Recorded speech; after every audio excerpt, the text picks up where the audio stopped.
Tonight, we pay tribute to the accomplishments of 6 outstanding individuals and 1 record-setting wrestling team.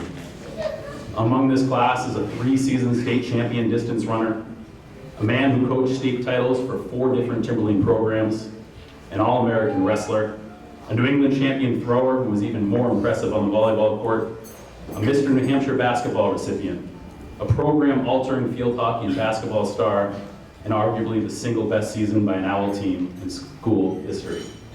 To kick things off tonight, I'm happy to introduce the Timberlane Athletics Director, Angelo Fantasia, for his welcome address. Thank you, Dan. I'd like to begin by just congratulating all of the inductees. This is a great night for you, your loved ones, as well as for the Timberlane Athletic Department and the community at large. Many people have played a role in making tonight a reality, so I would like to take some time to just say some very important thank yous. First of all, I'd like to thank the Hall of Fame committee members. While there is an anonymous final selection group, there is a group that we do need to acknowledge because they were instrumental in reviewing bylaws, creating timelines, creating screening procedures, and they've been working for over a year to get us to tonight. So I'd like to recognize these committee members. Mr. Don Woodworth, Mr. Barry Chulgin, Mim Ryan, Kevin Fitzgerald, Timothy Brown, Heather Cronin, Dennis Heffernan, and Robert Lang. Thank you very much.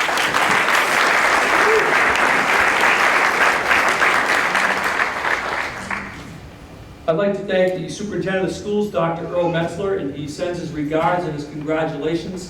He is not in the area. He had planned on being here. Dr. Metzler is a great supporter of our athletic department and the program. So again, he offers his congratulations and well wishes to all of you, as well as the school board and SAU personnel for their support. A special thanks to Heather David and the Council for Timberlane Athletics. The Council for Timberlane Athletics is funding this event, and we appreciate that because it's something that we believe this community deserves and needs. So thank you, Heather, and thank you to the Council. I want to thank high school teacher Eric Schonenberger and also Gary Paradis grounds crew for the work on the display case in the high school. When you come tomorrow to the football game, I'm going to encourage you to get into the high school, and right outside the gymnasium, you're going to see just a beautiful display, and your plaques and your acknowledgement is right on the wall with all the rest of our Hall of Fame inductees. And they were instrumental in building it and setting it up, so I want to thank them. Also, thank you to Dean Zanello and Steve Rugaletti. Dean is here tonight, and he's filming and has set up all of our technology because I can do absolutely none of that. So thank you, Dean, for that. Thank you to Geskus Photography for being here. We would like to get some of these photos. We're going to get them out to the local papers. We're going to put them on our website and make sure that we're sending everything out to this community. Thank you to the high school office help, Ms. Vivian Lucas, for her ticket sales and helping us, as well as a special thanks to Principal Administrative Assistant Patty Mangini for all her help behind the scenes and for being here tonight. Finally, a very, very important thank you to the Athletic Department Administrative Assistant, Sarah Vera. Sarah is in the back. She's been instrumental in coordinating this whole evening. She's communicated with inductees, the public, Atkinson Country Club. She's responsible for everything that you see here. And I know as children, sometimes we don't listen to our parents, but I do remember surround yourself with good people. You probably heard that a bunch of times, and they make you look good. So thank you, Sarah, for making us all look good for this. So thank you. Before we go to dinner, I just want to say a few words. And tonight is the opportunity for us to celebrate and to remember great moments and reminisce with family and friends. I did not have the privilege of watching this inductee class compete as high school students. But I do have to say that being in the room for over a year, reading all of your accomplishments, checking articles, listening to stories, I feel like I did watch you play. And I do want to tell you that I am just so impressed with everything that you've done. and everything that you continue to do. And you are just an amazing representation of Timberlane School District and High School Athletic Department. So I want to thank you all. I think you deserve a beautiful evening. I hope that's what you see here tonight. And we want to wish all of you the absolute very best. So thank you and congratulations. And I know that people are hungry, so I'm going to stop talking and tell you that your tables will be called up, and then we will come back and do our presentation. So thank you. Before we begin honoring the class of 2019, I would like to take this moment to invite all current members of the Timberlane Athletic Hall of Fame in attendance to stand and be recognized. From the class of 1977, Barry Chuljan.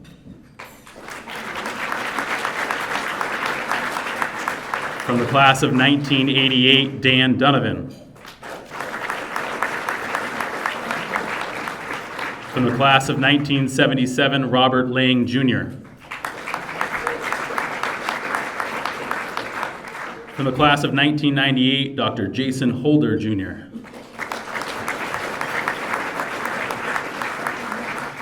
From the class of 2002, Matthew Smith.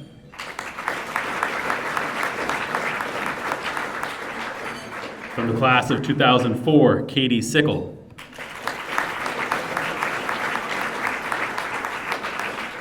And our former athletic director and coach, Dennis Bucky Tardif. Thank you all for being here. Without further delay, we will now turn our attention to tonight's inductees. A big thank you to all the coaches, families, and those nominating for helping to gather information that contributed to each inductee's introduction. A 2007 graduate of Bryant University and a member of the Timberlane class of 2003, Jess was a force to be reckoned with for the Timberlane Owl volleyball, basketball, and track and field programs. On the volleyball court, she commanded the other team's attention every point of every game. Starting for the varsity team all 4 years, she was named to 3 straight all-state teams between the fall of 2000 and 2002 and was the 2002 Class L Volleyball Player of the Year. She was a 3-time Eagle Tribune Volleyball All-Star and the 2002 Eagle Tribune MVP and was later named to the Eagle Tribune All-Decade Volleyball Team. During the winter basketball season, she again was a 4-year varsity letterman and captain of the 2003 team her senior year. During her junior and senior season, she doubled as a key member of the indoor track and field team during her weekends, becoming one of the few athletes to ever double letter during a single season. The spring season was perhaps the period of her greatest individual accolades. Competing for the track and field team, Jess lettered all 4 years, competing in the shot put, discus, javelin, 100-meter, 200-meter, 4x100-meter relay, and the heptathlon. In the shot put, she won back-to-back Class L and Meet of Champions state titles in 2002 and 2003, and capped it off with the 2003 New England title, having been the New England runner-up her junior year. She was the Class L and MOC champion in the discus in 2003 as well, finishing 3rd in New England. She was the recipient of the Eagle Tribune Max Bishop Female Athlete of the Year in 2003. In all, she received 14 Timberlane varsity letters, among the most ever earned by a Timberlane athlete all time. At Bryant, Jess continued her athletic prowess, helping the volleyball to 4 straight NCAA tournament appearances while setting the school career mark in blocks. She was the Conference Freshman of the Year in 2003 and was first team all-conference her senior year. With her volleyball commitment complete, she tried out and made the Bryant basketball team her senior year, and in track and field, she would go on to set the school records in shot put and heptathlon. On behalf of the Hall of Fame committee and the entire Timberlane community, Athletic Director Angelo Fantasia officially welcomes our newest class of 2019 Hall of Fame inductee, Jessica Cegarra Tuttle.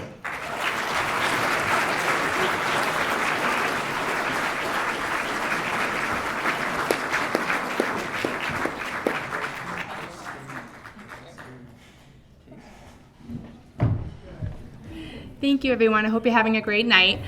First off, I want to start off by saying thank you to my parents, my coaches, Mr. Seastead, Coach Johnson. Hi, honey. Coach Woody, and my volleyball coach isn't here tonight, but Mrs. O. They really had a lead in teaching me a lot of good values and morals as far as who I am growing up and who I wanted to become. A quote my mom once said to me has echoed through my ears these many years. Jess, you can literally do anything you set your mind to. This sentence empowered me throughout my athletic career. Middle school basketball, I didn't make the A team as I had hoped for. When I tried out for the softball team, I was cut, and there was no volleyball team in middle school, so I tried out for my club team and sat the bench. There was no 3 strikes, you're out in my head. There was just get better, work harder. So I did. I improved, and by high school, I had made the varsity volleyball team as a freshman. In basketball, I worked my way up to the varsity team and did my job, which was to rebound and get the ball to Sickel. Hi, Sickel. And then I was cut. When I was cut from the softball team, it really opened a door for me to try track. I wanted to stay in shape, so originally I said I'll do it to stay in shape, and I found out I was actually pretty good at throwing. So moving up through the years, I had a pretty solid season in track, but track was really amazing because it was the only sport I did that was individual based, not team based, so it really pushed me mentally to kind of get past some of the hurdles that you have to get past when the only person you have to count on in that moment is really you when it's your time. All right. My coaches pushed me really hard mentally and physically, always telling me that I could do more, and I believed them, so I tried harder. They are the reason why my time at Timberlane High School athletics was so rewarding and memorable. Coaches and family believed me and taught me some really great values, and now, as a mom, I enjoy doing athletics with my kids, helping coach my kids volleyball and basketball. I really hope to instill some of the values that I learned while I was at Timberlane and that the coaches taught me. And thank you very much. This is amazing. And kind of off topic, I just want to give a little shout out to my grandmother tonight. She's going to be mad at me, but she is 90 today. Thank you.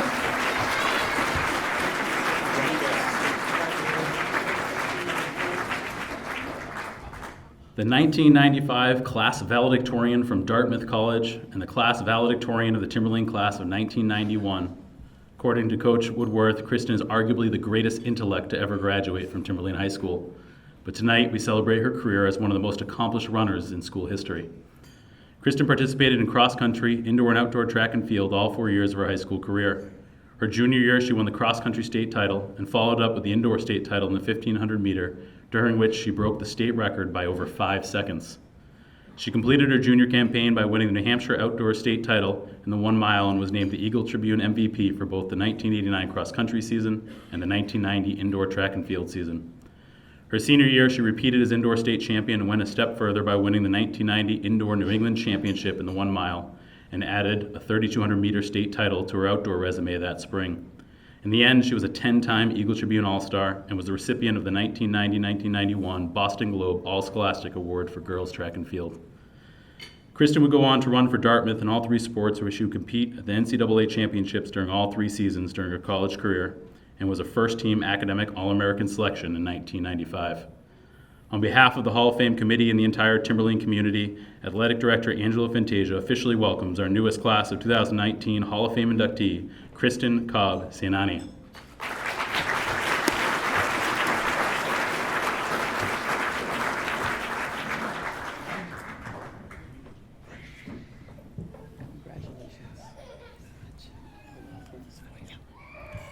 Thank you, Dan, for that introduction. I just want to thank the committee for this tremendous honor. I also want to congratulate the other inductees, in particular my high school running coach, Don Woodworth, Coach Woody, who is here tonight. I'll just share 2 running memories. One is the New Hampshire State Cross Country Championships in 1989. I have this distinct memory of running up this ski hill that's part of that course, and I was actually feeling pretty good as I got to the top, and as I crested the hill, Woody was standing there, and I looked over at him and gave him this look like, yep, I've got this today. And he was just so excited for me, and more than any part of that race, what I remember is that moment. I remember that exchange, that shared moment. The other one is after college with my coach, Robert Hopler, Coach Hop, who's also a Timberlane alum and is now coaching at UNH. I have this distinct memory of running the 10K at the Northeastern Twilight Series in 1996. And I hit my goal, which was to run the Olympic trials B standard time. And but more than what I remember most about that race, it's not the race itself, it's not the time. It's walking around the track with Hop after that race and just taking in that moment. That, after all of those workouts and races and hard work and suffering. It's that moment of shared accomplishment and reflection that stands out in my memory. And I think that's really what sports are all about, those shared moments. Running brought a lot of important people into my life, a lot of my most important mentors and friends, and I just want to thank a few of them. Coach Woody, who was there for my entire high school career, took me to the next level in running, just always had my back, was this calm and steadying force. Coach Sandy Cannon, who also coached me in high school and was a mentor and friend after high school. Coach Hop, who coached me after college, and he always knew how to coach me, kept me from doing too many stupid things in running, but every now and then would let me bust out a 16-mile run.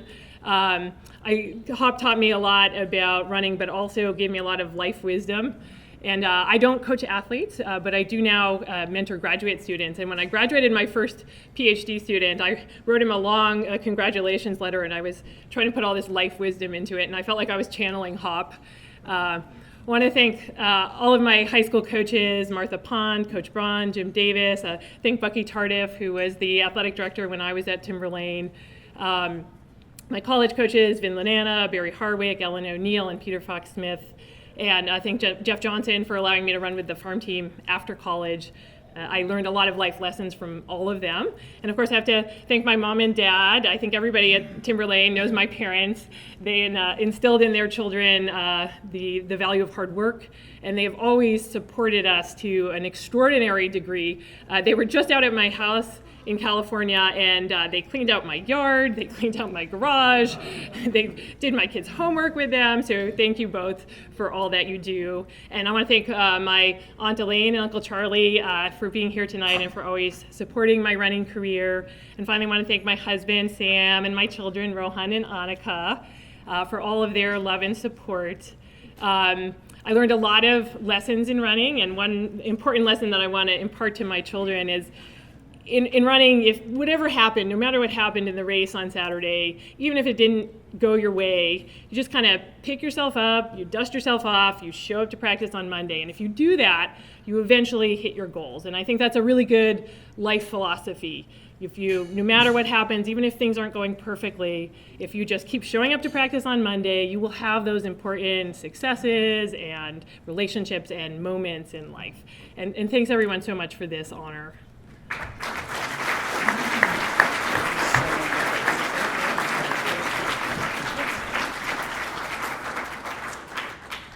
A 2012 graduate of the Citadel and a member of the Timberlane class of 2007, Derek was a monster of a competitor on the football field and wrestling mat, becoming a 4-year letterman in both sports with his relentless, aggressive style.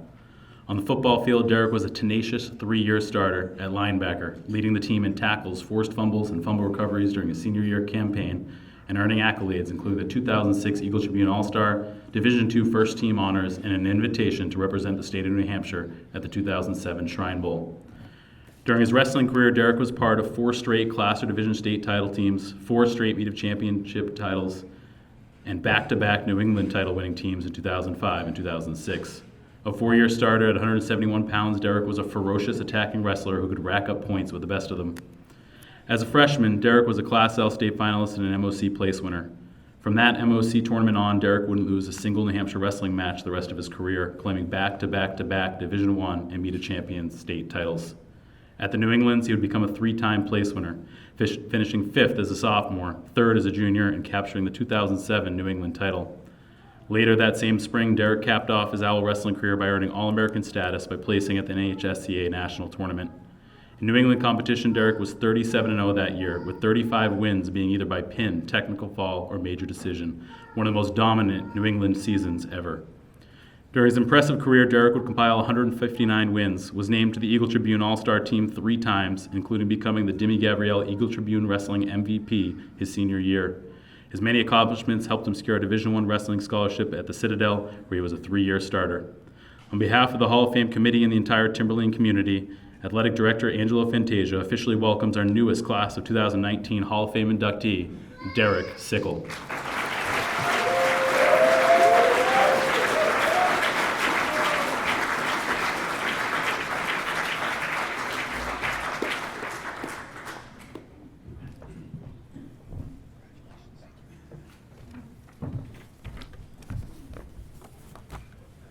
Good evening. It is an honor to be here tonight, getting inducted into the Timberlane Athletic Hall of Fame. First, I'd like to thank my parents, Paul and Ellen, my sisters, former teammates, and coaches. I'd also like to thank Ted Curtin, my former strength coach, who made me strong, and Dr. Andrew Edelstein, my chiropractor, who kept me aligned and ready to perform. Growing up, I was the only boy in a family with 4 sisters. And as most of you know, my sisters are amazing athletes. In their early days, my older sisters played baseball, basketball, and even a bit of soccer. And they were better at all the other kids on the field. Boys, girls, didn't matter. They were dominant. Me, however, tried out all the same sports, was not particularly good at any of them. I can't catch, as anyone who played football with me knows. I can't really throw. And when it comes to kicking a ball, it's a struggle. I was awkward, clumsy, often knocking other kids over, causing my folks a great deal of grief from other parents. It wasn't malicious, I was just merely too focused on getting to the ball.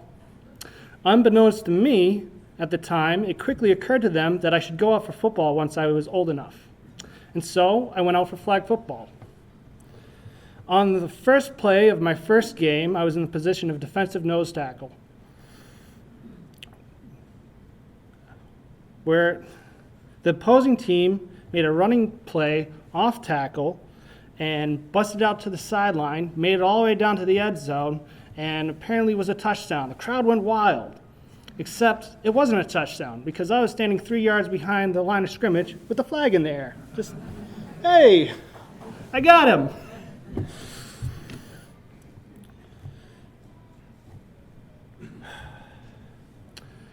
Basically, after trying out all these other sports, I found my sport, and that was football. Luckily, my first coach was my father. He taught me everything he knew about the game, gave me solid technical foundation, and I was able to build upon for over the years. Football was a sport I excelled at. At Timberlane, I immediately given the opportunity to prove myself on the field by Coach Mike Paraso and Coach Blaise Zambrano. Playing varsity all 4 years, my father attended every game. And my coaches always allowed me to go over to talk to him at halftime, which is kind of unorthodox. It wasn't really what they allowed people to do. They want you to go up to the locker room and then, get your coaching and go back out and play. But they always let me go to the sideline and get a few pointers. It'd be like, hey, you're overrunning the guy, you're arm tackling, break down and tackle him and wrap him up. So I'd go out in the second half after getting a little bit of coaching from my dad, and I'd double my tackles and stops. It was rather impressive. That showed me and showed us that they trusted us. They trusted in my instinct to go and get the help that I needed and perform so I could have success. And so they can share in that success.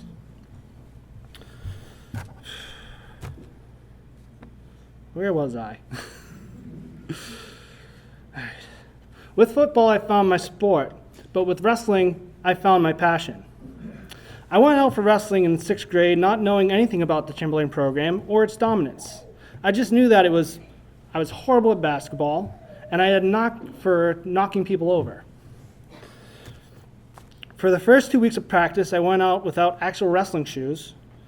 After practice one day, Coach Chris Sullivan pulled my father aside to inquire about it, not knowing our family situation, and offered to get me an old pair of shoes in case we couldn't afford them. My parents, honestly, just wanted to make sure that I liked the sport before committing to buying the equipment, which was much surprise to Coach Sullivan.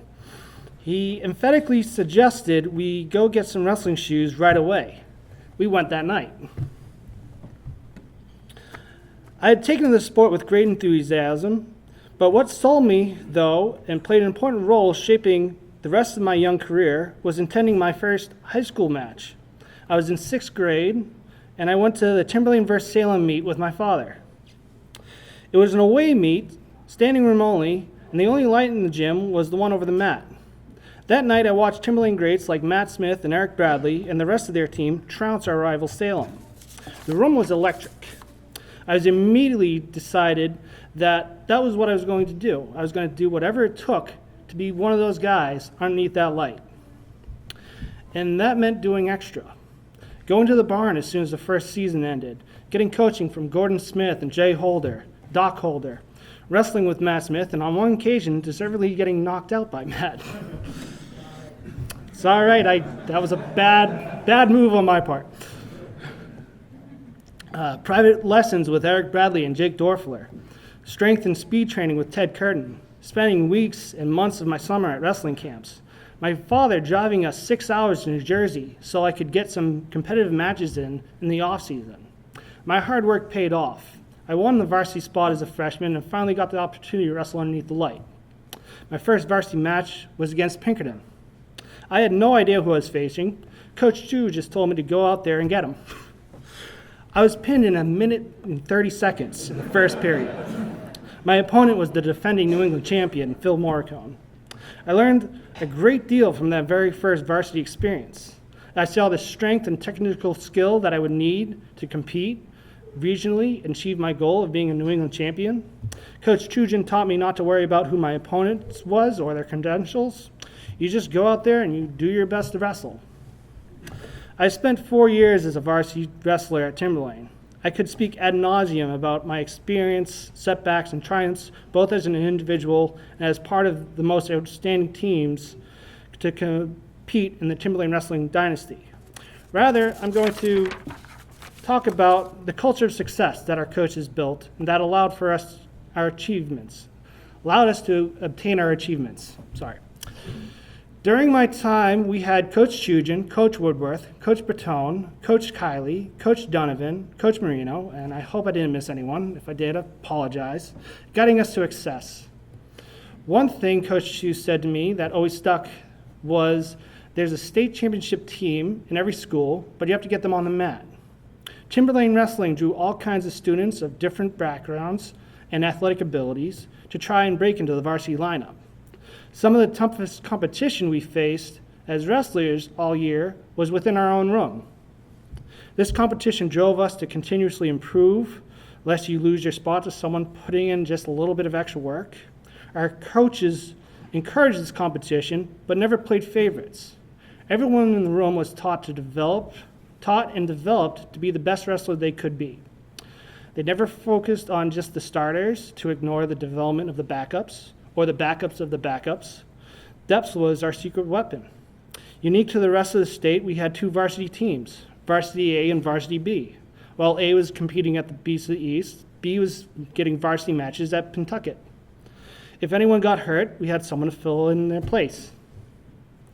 While at times I had to rely on drilling with the coaches due to my own intensity, which Dan did a good job summing up, we always had solid drilling partners, and that allowed for our best to become better, and our team to continuously grow. Former Timberlane wrestlers are always welcome back in the room, which always brought in some new styles and perspective.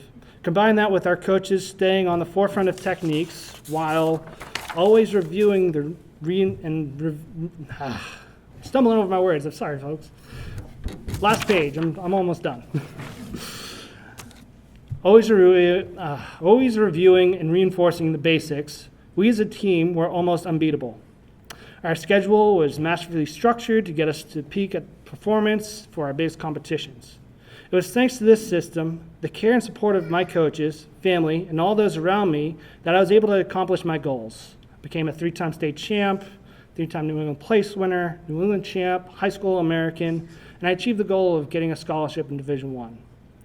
My college career did not go as I hoped, having sustained a major injury shortly after senior nationals, and I struggled on and off the mat, ending my competitive career in college after 3 seasons at the Citadel. I stuck it out, I graduated, got my degree, and upon returning home, I was quite rudderless, having lost my sense of self. Luckily, my family was there to support me, and Timberlane Wrestling was there to ground me. Coach Jujan allowed me the opportunity to come and be a volunteer coach. I was able to give back to a program that had done so much for me and allowed me to find myself again. I was able to have a positive impact on the next generation of wrestlers,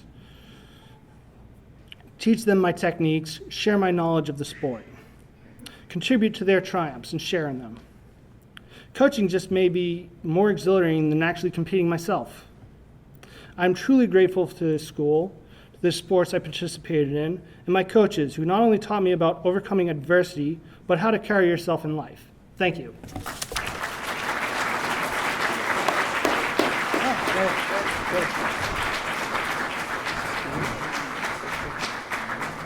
I remember that Pinkerton dual meet pretty well because I remember a few of us were watching Derek warm up and we knew he had no idea who he was wrestling. But I will say what was impressive is after the match where the rest of us would have been like, oh, he was way better. He was sitting there with the coaches asking a million questions and, he clearly wanted to get better every moment. So well deserved, Derek.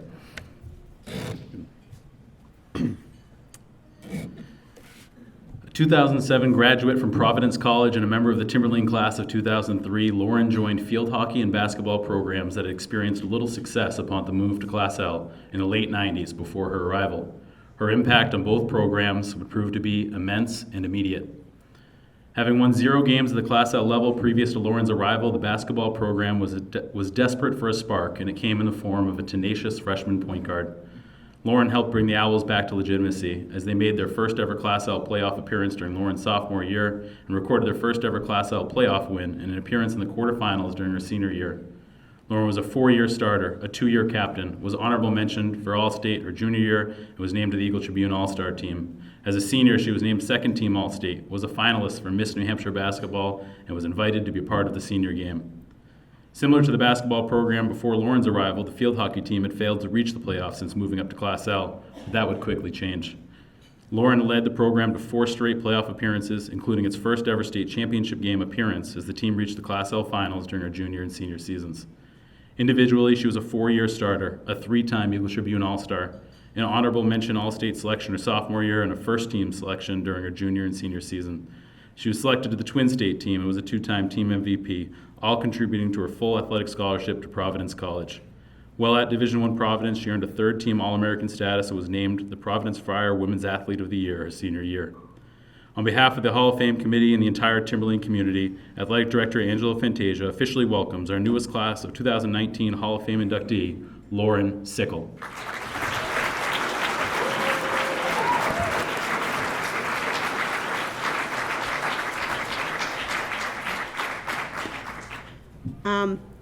First, I'd like to thank the Hall of Fame Committee for selecting me to the 2019 Timberlane Athletic Hall of Fame. I'd like to thank my wonderful wife, Sasha, and my 3 amazing kids, Riley, Harper, and Camden, for joining me tonight on this special occasion. I'd also like to thank my amazing parents for bringing me to every tryout. That's my son, he's going to yell the whole time. For bringing me to every tryout, every practice, every game, and all those weekend-long tournaments that seem to happen every weekend. For instilling in me a sense of pride and confidence in my abilities and myself, for encouraging me at a young age to pursue what made me happy, even when that meant me being the only 9-year-old girl playing Little League Baseball. For empowering me to dream big dreams and believe I could do whatever I put my mind to. Without your love and support, I never would have been able to accomplish all that I have in my athletic career and in my life. In life and as in athletics, I've always tried to let my actions speak louder than my words, so I will keep my remarks brief, unlike my brother. That was ad-libbed. And as my coaches like to say, leave it all out on the field. When I think back on my years at Pollard Elementary and then at Timberlane, what I remember best aren't the big victories or my own accomplishments. It's the in-between moments shared with the people who made being an athlete special. It's playing 500 on the roof of Sean Hogan's house. It's getting hit in the face with a tetherball by Andy Zanakis, then hitting him right back, then both of us sitting in the nurse's office with bloody noses. It's pick up basketball after school against Fitzy and Cardone. or hearing over and over again how Lindsay Harrington had perfect shooting form because she didn't start playing basketball until middle school and had no bad habits. It's helping Katie put field hockey kickers on Renee Clavette, now Crawford, her freshman year, so she could try out to be our goalkeeper. It's that game where Cegarra beautifully set the ball, but then remembered she was playing basketball, not volleyball, so she grabbed her own rebound, put in the layup, bewildering the girl playing defense against her. It's Eric Bradley. No other comment, just Eric Bradley. It's the time my brother Derek stepped into the spotlight for his first varsity wrestling match. Or the multiple technical fouls my sister Katie got during our basketball games because she thought the other team was being mean to me. It's freshman year when Coach Johnson made me run our motion offense for basically an entire practice until we got it right because he wanted the team to know what he expected of us and for me to know what he expected of me. It's Chris Tardif's 1,000 point and Jess Flint lapping me on the track when she was warming up for cross country and I was doing a timed mile. At the time, these moments felt like a regular Tuesday or just another Friday night game, but I now recognize how lucky I am to have been part of a community where great moments happen for a lot of us all at the same time. I worked hard and I sacrificed a lot to become a Division I athlete, but I know that another big part of what got me there were the people I just mentioned and many others I didn't. Sure, I probably would have done okay if I grew up in Keene or Derry, but I'm glad I didn't. My apologies to any Keene or Derry people here.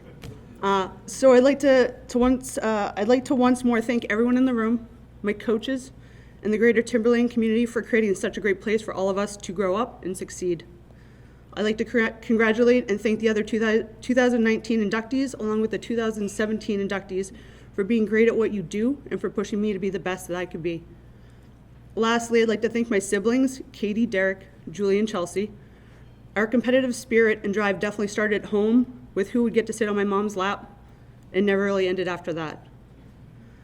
Thankfully, we're also each other's biggest cheerleaders and know how to celebrate our strengths and accomplishments. For instance, Katie is probably the funniest. Derek is the kindest. Julie would have written this way better. And Chelsea would have used bigger words. I'm sure they'll all let me know later what they think my thing is. But I want to thank you for being my best teammates. Thank you, everybody.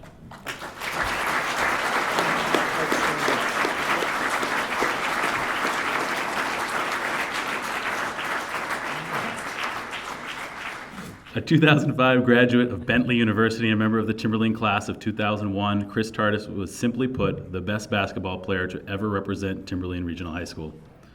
On the football field, Chris quarterbacked the 2000 football team to the Division II state semifinals where they narrowly fell to the eventual state champions. During that campaign, Chris led a prolific offense in which he threw for 1,400 yards and led the region in touchdown passes with 9. He teamed with classmate Johnny Nye to form arguably the greatest quarterback-wide receiver tandem in program history. He was named to the Eagle Tribune All-Star team that year, all while not playing the sport as a junior. On the basketball court, Chris was a 4-year varsity starter and a 3-year captain. During his career, he would break program records for points in a single game, points in a season, and he holds the career mark for points scored with 1,664. During his senior season, he scored 534 points, over 24 points a game, and was the Class L first-team selection, as well as the Class L Player of the Year, and would be named Mr. New Hampshire Basketball. After earning a basketball scholarship to Bentley, Chris would become a 2-year starter, a captain his senior year, and helped lead the team to a 30-win season in which they were at one time ranked number 1 in the country before falling in the NCAA regional final. Chris is remembered as not only the best basketball player in school history, but according to the current principal, Chris was a role model on and off the court. He was as humble as he was hardworking and stood out for all the right reasons. And he's also a 2019 World Mud Bowl champion. On behalf of the Hall of Fame committee and the entire Timberlane community, Athletic Director Angelo Fantasia officially welcomes our newest class of 2019 Hall of Fame inductee, Chris Tardif.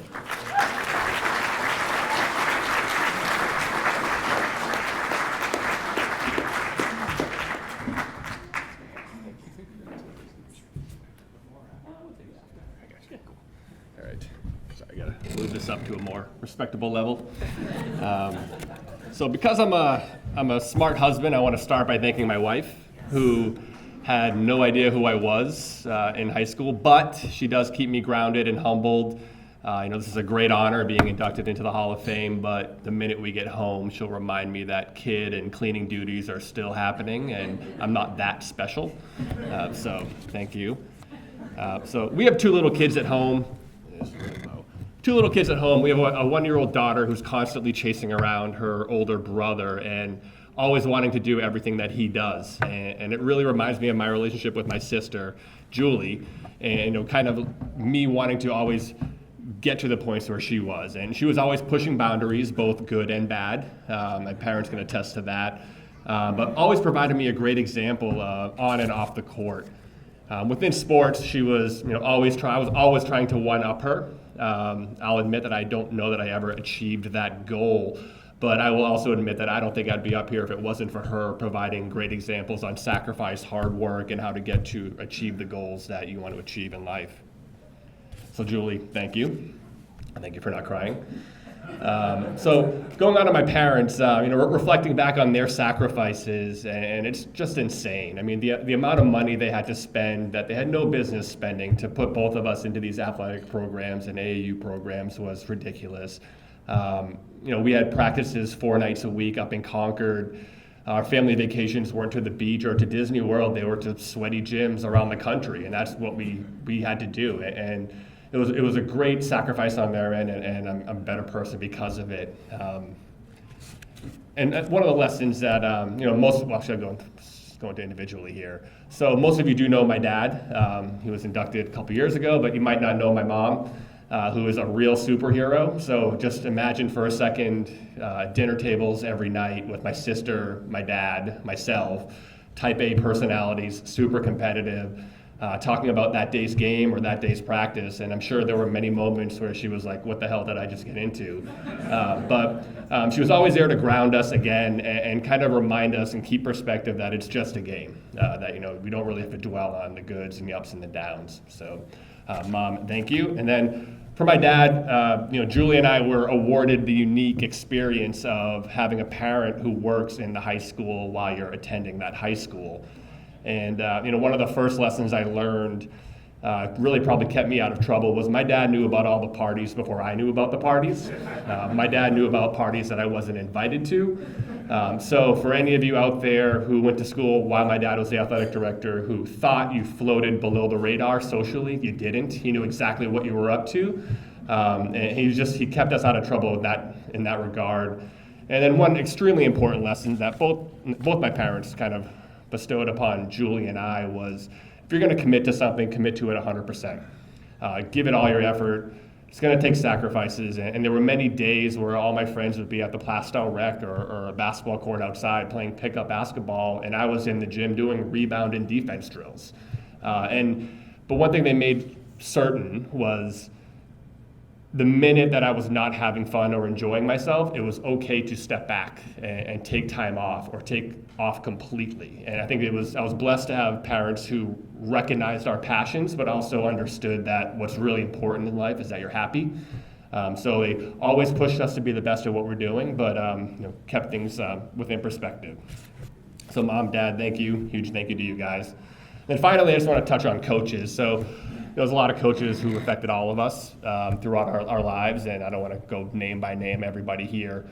But for one example, though, Coach Fitz, I remember you coming in before school and sometimes in the summertime to play one-on-one. You didn't have to do that. That was on your own time. But you were in there pushing me, beating the crap out of me physically, and I'm sure there was some level of enjoyment that you had out of that, beating the athletic director's kid up. But you helped push me to get to where I needed to be. And I think that's one thing that gets lost a lot of times, unfortunately now, is the amount of sacrifices that coaches give to get all of our kids to a better place. And Coach Habib has 2 sons of his own, and we're in the gym 5-6 days a week during the season, and I'm sure there were nights where he'd prefer to be at home with his kids or be at home with Michelle. And he was there working to get other people's kids better.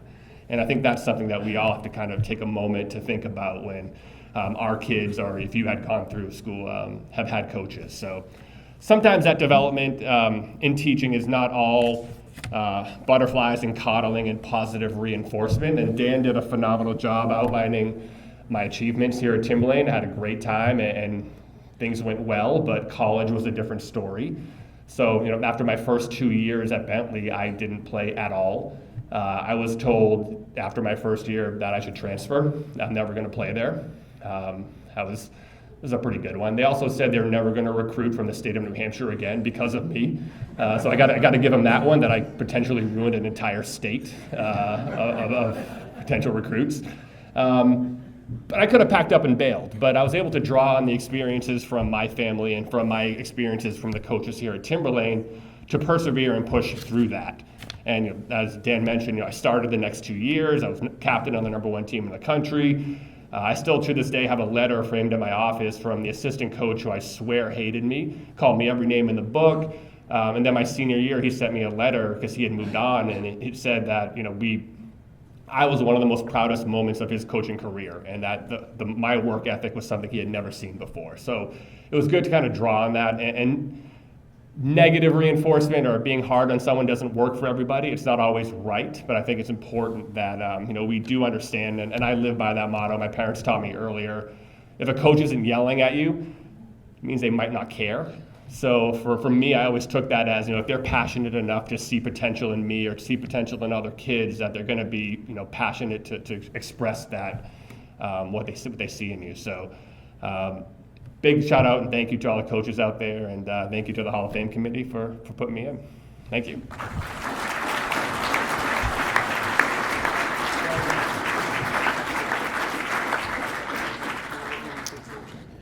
That Hall of Fame inductee was sponsored by Rambo.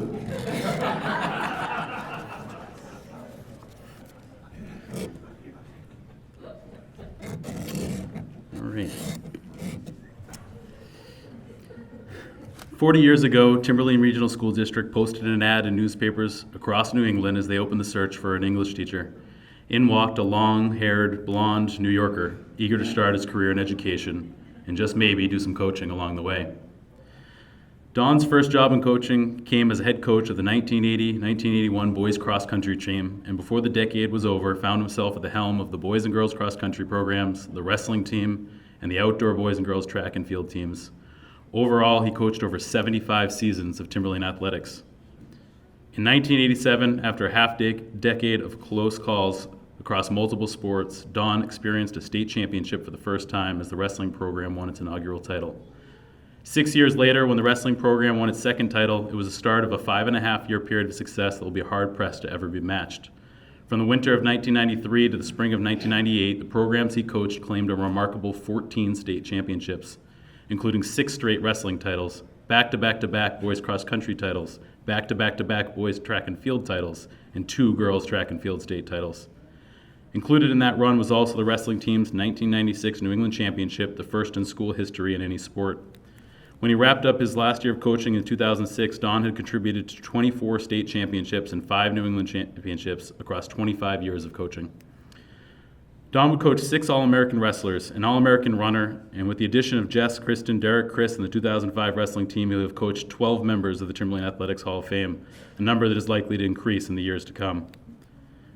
His contribution went far beyond the championship. According to former athletic director Bucky Tardif, his rapport with student athletes was second to none. The participation in the sports he coached tripled from when he took over, and his impact on each student was immense. Not only did he coach countless individual state champions and All-Americans, he helped turn young men and women into great people. He was instrumental to the physical growth of the athletics department as he was involved in the planning and funding efforts of countless projects, including a new track, lights for the stadium, tennis courts, soccer and softball fields, the wrestling room, and many more. Even now, as the building principal, his support of the student athletes and coaches involved in the athletics is second to none. On behalf of the Hall of Fame Committee and the entire Timberlane community, Athletic Director Angela Fantasia officially welcomes our newest class of 2019 Hall of Fame inductee, Donald Woodworth.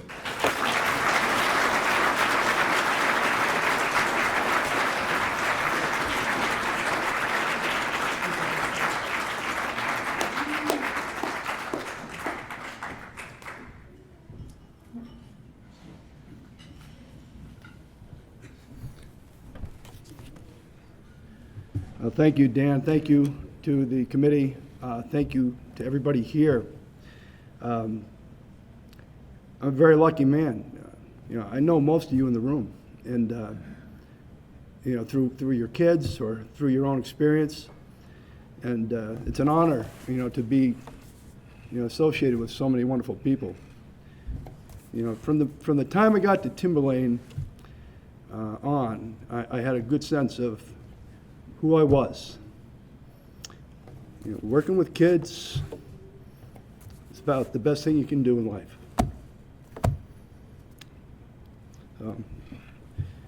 I recall my first impression of the high school. I came up, I'd had a car accident. I was looking at the paper, waiting for somebody to come and tow the car, and I picked up the area where they were looking at job wanted for people around New England looking for teaching jobs, and I saw the Timberlane position.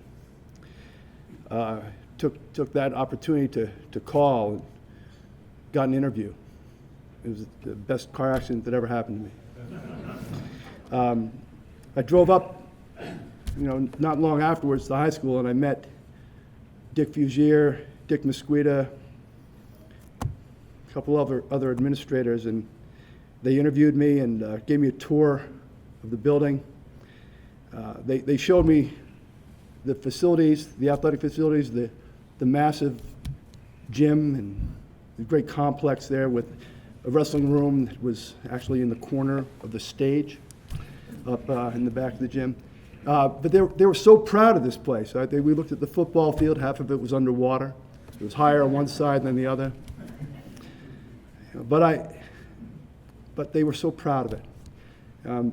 They told me about a lot of things that had happened in the 70s. They told me, look, if we do hire you, you have to understand you'd be a scab. You'd be coming in after a strike, and you won't have a union.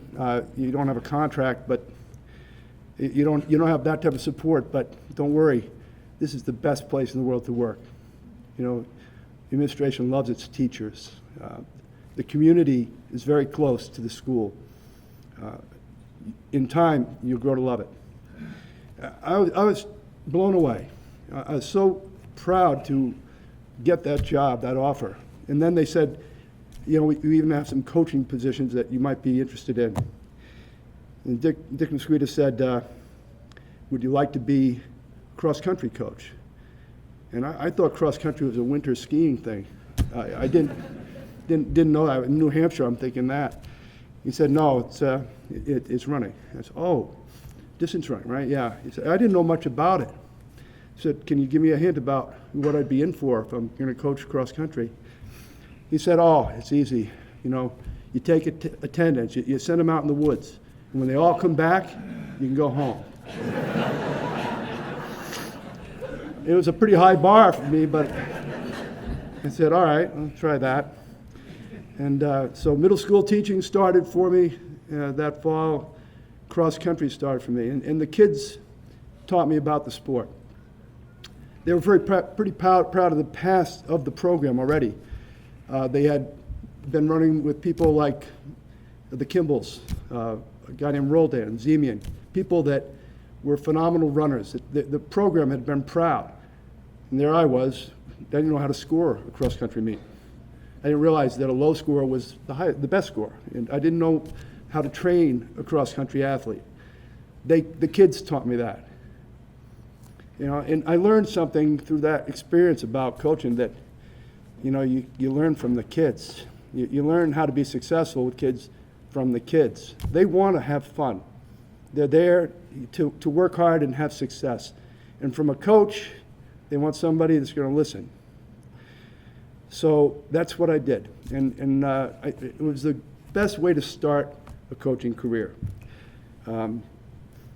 Nancy, I'm sorry, I wish I had that lesson before we got married and I learned to listen, But I think I'm getting there. So yeah, we came up from Cambridge, left good jobs, and combined, I think we made about $12,000 that first year. And it was the best experience in the world. From there, wrestling was in need of growth there. We had about 4 kids come out the first year that I was there. The program had been strong in the 70s, and I was committed to trying to make that work. And I was very lucky to to meet up with Barry Chulgin not long after I got started, and he started helping us out, and together through the 80s and 90s into the 2000s, we got quite a run of success. And the secret to that really was, I think, an acknowledgement that, we both loved winning, we both loved, being a part of working with these kids, and we believed that anything could happen. But why couldn't you be an All-American or a champion, national champion from New Hampshire? Why not? That attitude is really what I think, we tried to instill in kids, that, you can work as hard as anybody. You can be as tough as you want to be. You can go anywhere you want to be. In track, it was the same thing. I remember talking to Pat Connolly, saying, why do you want to go out for track? And he said, because I want to have success. I want to win. You have a chance there. He didn't love track. He wanted to have that opportunity. And I think that a lot of the kids look at sports and the opportunity they have to have thrills, to make friends, to feel attached to people, and to try to win, try to have personal success. I think we've been very good at spreading the word that can happen here at Timberlane. We've had a lot of teams do really well. Look at the people we're honoring tonight. You wouldn't believe the quality of the people we're not honoring yet. The people that had to make the decision about the athletes today, we're going to be looking at, like 15, 20 names of people that didn't make it that are just so impressive. What I'm most impressed about this crew is who they are as people, and to a large degree, the impact they've had on our community, what they mean to us. I'm proud of the teams I've been a part of. I'm proud of this 2005 team being honored tonight. We don't get to have dual meets between state championship teams or New England championship teams to really know who could have beaten whom. But this is a fabulous team, and I appreciate, all the things that go into the decisions about these things. But there's probably a couple of people that were on other championship teams here today. If you were a championship wrestler on another team, if you were a New England champion team, could you raise your hand if you were here? Do you guys think you would have been competitive with this team that's being honored tonight? Enough said. There's a lot of pride in this room, and I'm glad to be attached to it. Barry and I were one thing, but I had a lot of other coaches that I worked with over 25 years that taught me a lot. I learned a lot from Sandy Cannon, Martha Pond, and Kurt Zing about how to train distance runners. I learned a lot from Todd Seastead about Nebraska. and throwing. I learned a lot about motivating sprinters and hurdlers from Jim Davis and Mike Esposito. I learned about long stories from Mike Paraso with interesting names, people from Pennsylvania. And about positive messaging from watching Bucky Tardif interact with his teams and his coaches. All the championship teams that I was associated with in track and cross country, wrestling, football, and all the teams that I coached that didn't make it, it didn't matter.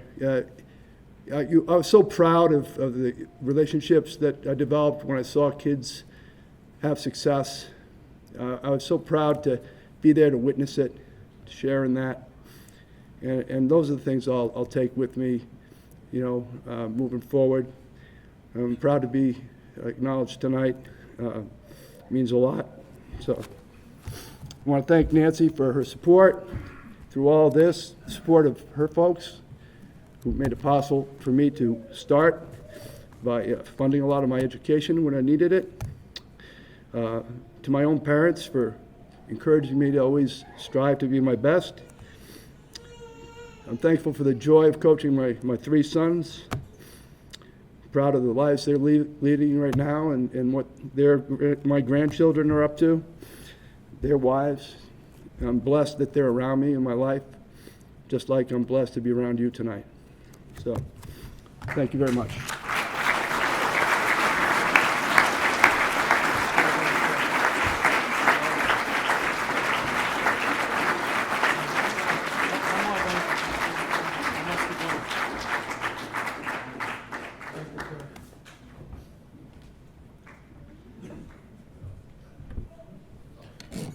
I left one sport he coached out of his introduction.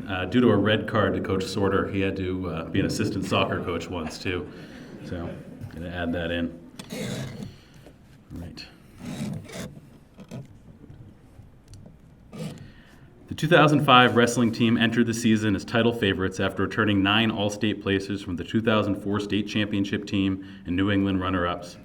Led by a group of upperclassmen that were hungry to cement their place among the greatest lineups in program history, the Owls came into the year motivated and determined. Early season routs of rivals Salem and Concord set the stage for a tremendous performance at the prestigious Lowell Holiday Tournament, where they set records for points scored and total place winners that still stand today.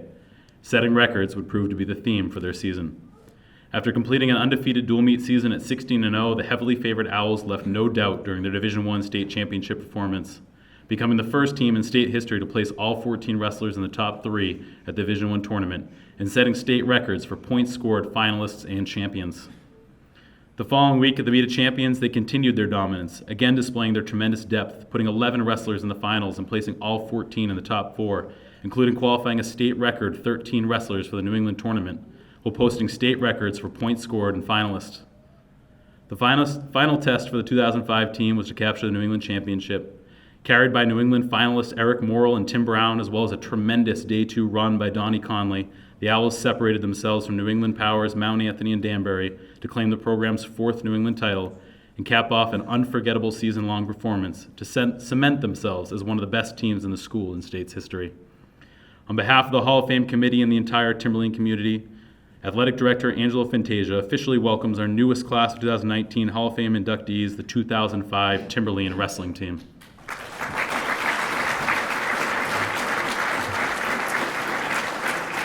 Accepting the plaque and speaking on behalf of the team is head coach Barry Chulgin.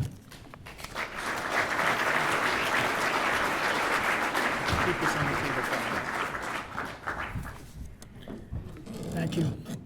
I'd like to just start by congratulating all the inductees. What a great class of inductees this is. Just tremendous to be a part of seeing you grow up through our high school, and then, of course, seeing you tonight. Very proud of all of you. And, of course, especially privileged to have coached with Don Woodworth. Just tremendous, well-deserved induction for his Hall of Fame recognition. Awesome. I'd like to thank our athletic director from 2005, Bucky Tardif. Bucky is a member of the Timberlane Hall of Fame and is also being inducted into the NHIA Hall of Fame this November, and he couldn't be more deserving.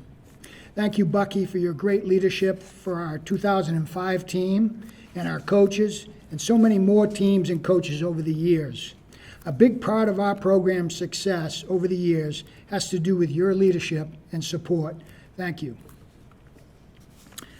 On behalf of the 2005 coaching staff, Don Woodworth, Matt Marino, Jason Breton, our volunteer coach Matt Smith, and all our alumni, I want to congratulate the 2005 team on their well-deserved induction into the Timberlane Hall of Fame. What a team the 2005 team was.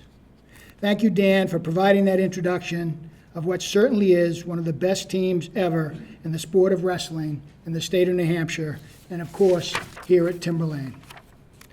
The team is made up of wrestlers who had great passion for wrestling and competition. One of the greatest competitors on this team was Donnie Conley, who sadly we lost unexpectedly this year. Donnie was a significant part of this team's championship season, and we miss him greatly. He embodied a competitive spirit and camaraderie for his teammates that helped make this team truly special. It is no surprise that so many of these members of this team have given back to the sport of wrestling and to our program over the years in such a positive way. Of note has been the commitment of Tim Brown and Dan Woodworth as current coaches in our program. as well as Rob Flynn, coaching now at Pinkerton Academy. All great contributors to our sport and their communities. And Eric Morrill, who always comes back to our program to contribute his expertise now as a highly successful Division I college coach. We've had some great teams over the years. With 27 state championship banners hanging in our gym, it's awful hard to compare. But we've always enjoyed comparing and discussing which team was the best. The 2005 team is always one we talk about. Think about this. In addition to the statistics that Dan read, there are 14 weight classes in wrestling. The 14 starters on this 2005 team all won state championships of their individual state champions during their career. Some won Division I state titles, some won Meet of Champions titles, some won New England titles, and some won all three. 11 of the 14 starters placed top 3 in the New England tournament during their career. That's quite phenomenal and points just to how talented this group really was. This team had 4 three-time state champions on this team.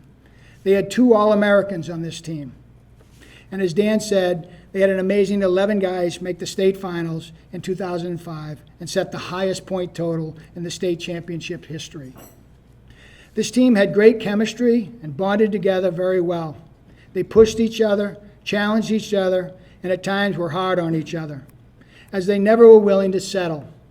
They were a no-excuse team with a get-it-done attitude. Get it done at a high level, and have some fun while doing it. That best describes this team. We brought them to New York and Delaware for national events and left those events proving we could wrestle with anyone in the country and do it well. The 2005 team embraced being Timberlane wrestlers as good as any team ever that we coached. They were passionate, intense, fun to coach, and competitive. They had a great inner arrogance about them and a healthy dose of cockiness. They wore their Timberlane singlets and Timberlane colors with great pride, and they do so today. Their singlets don't fit anymore, but their pride remains. Congratulations, gentlemen. You're the 2005 New Hampshire State Champions, the 2005 New England Champions, and now 2019 Timberlane Hall of Fame inductees. Congratulations.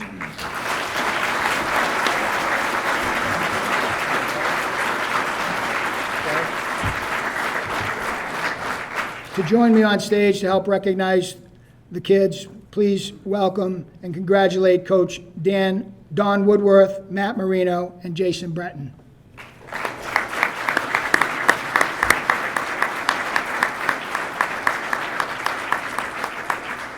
Our first inductee, varsity letterman, Adam Green.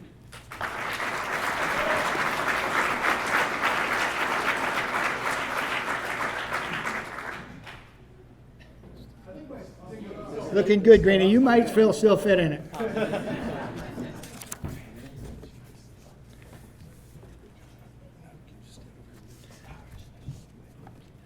Our 103-pound Division I and MOC finalist and New England qualifier, Joe O'Connor.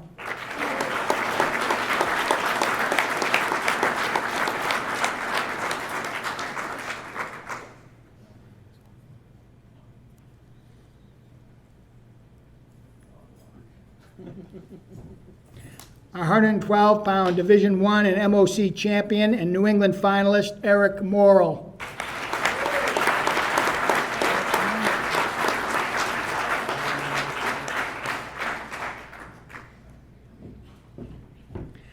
Our 119-pound captain, Division I and MOC champion and New England place winner, Rob Flynn.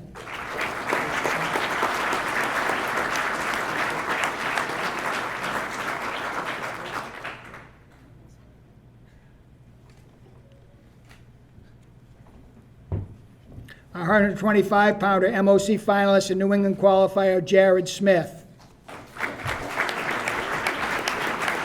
Our 130-pound captain, Division I finalist and New England qualifier, Dan Woodworth.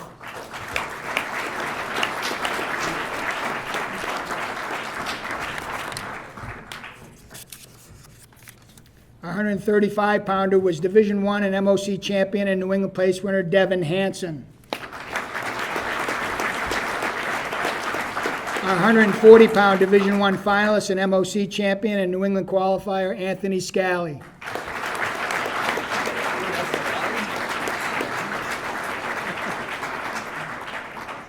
Our 145-pound Division I champion, MOC finalist, and New England qualifier Ty Sullivan.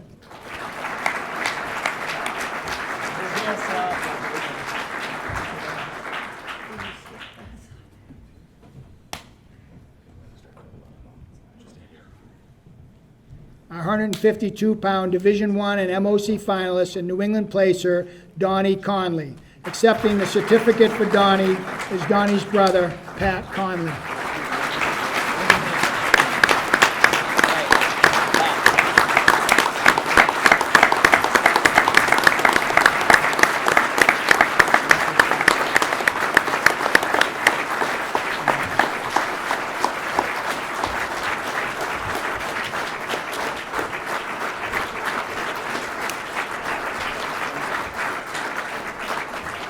Thank you.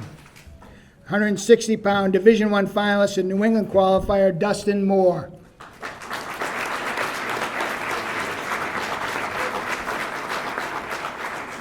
Our 171-pound Division I and MOC champion and New England placer and Hall of Famer Derek Sickel.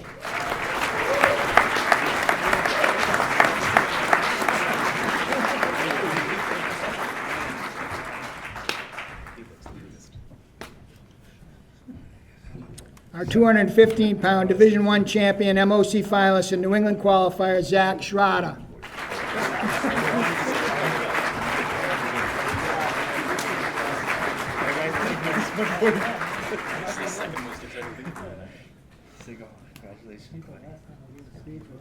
And 285-pound Division I and MOC place winner, Cam McCarthy.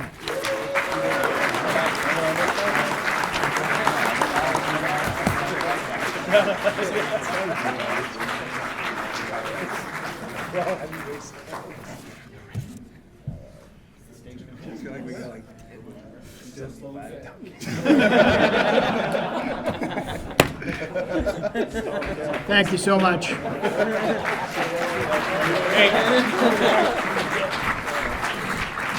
New England finalist, Tim Brown.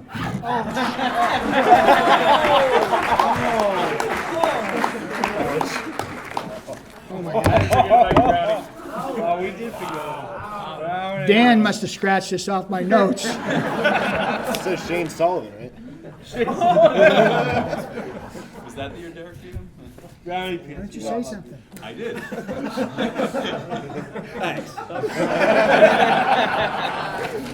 Your Hall of Fame team. They're going to call us back up.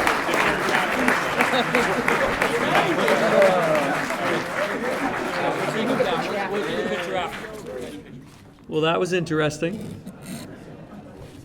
And I did get just a little bit nervous when they started asking about best teams. I thought we were clearing tables, and I really didn't want to do that because we need our security deposit back at the end of the evening.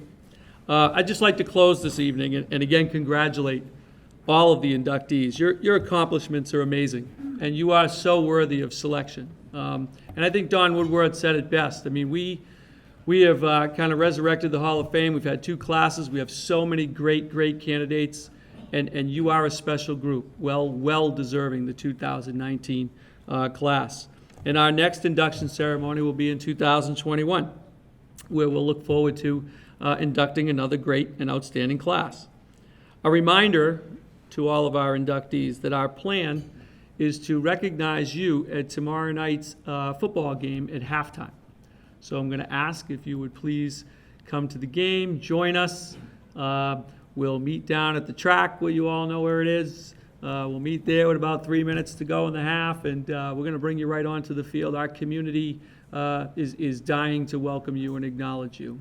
People are very excited. And I will remind you to come on into the high school and see the display, and you people are front and center where you belong. And again, I'm just so proud to be a part of this. And I just want to wish you all a great night and best of luck to you. And to the inductees and the team, I hate to do this to you, we're going to move this podium, and we are going to get some pictures. We'd like to get a picture of the team. We'd like to get a picture of the individuals, and then all of you together, because we want to post this stuff all over the community. So thank you so much, and have a great night. Thank you.